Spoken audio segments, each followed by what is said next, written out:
I have a friend who is only a year younger than me. She got pregnant when she was in senior high school at 16 years old. Today, her baby is already 2 years old and she's in her first year of college. Now, I know another schoolmate who got pregnant in her eighth grade. She was only 14 years old and had to temporarily stop going to school. You may also know someone who got pregnant during their teenage years, and we all know it never ends well. It's about time that we accept that young people having sex is a reality. Sex education in schools has been a controversial subject among various education stakeholders, ranging from parents to instructors for a long time now. Your children could one day be in a situation where sex education could have helped them. However, the lack of sex education in this country is becoming a serious issue.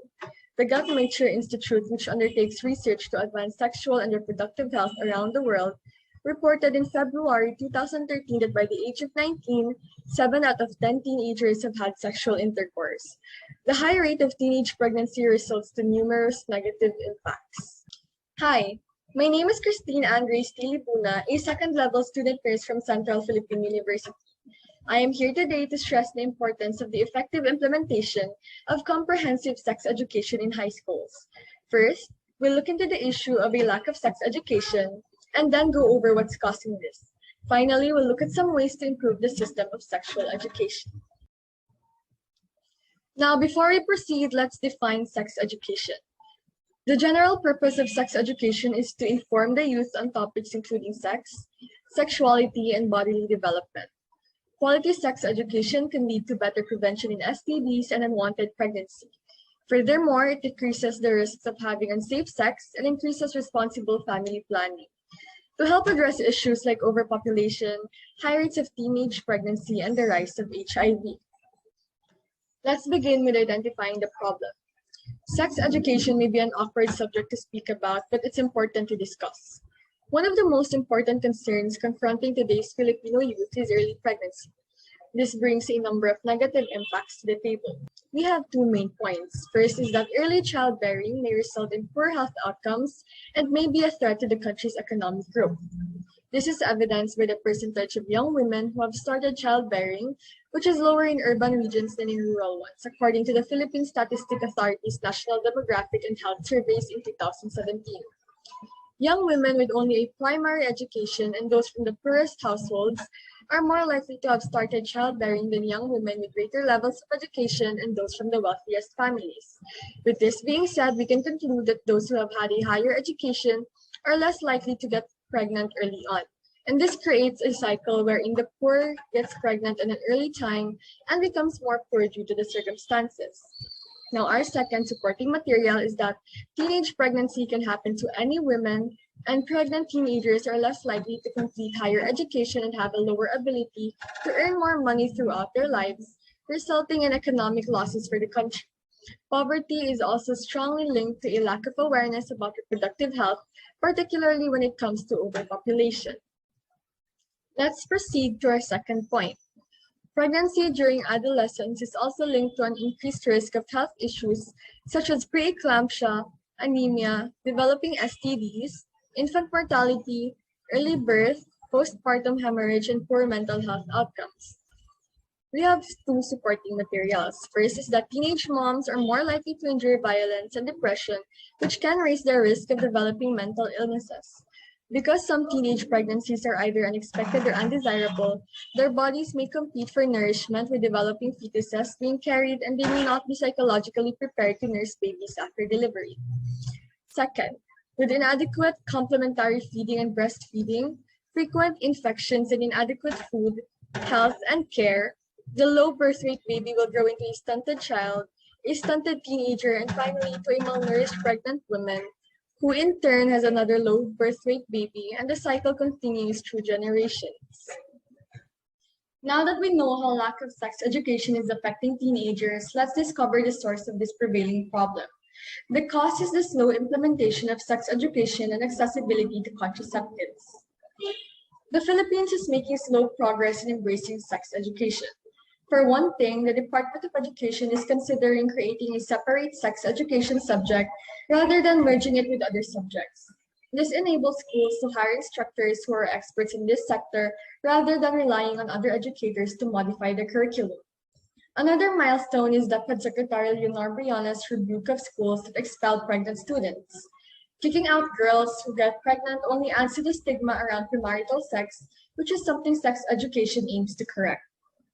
Approximately 80% of the Philippine population identifies as Roman Catholic. As a result, the Catholic Church has a significant impact on the state of sex education in the country. The Catholic Church condemns sex outside of marriage and is concerned that sex education may lead to an increase in sexual connections. The Catholic Church opposes implementing sex education in schools, as well as the distribution of contraceptives. The Church prefers to rely on parents to teach their kids about reproductive health.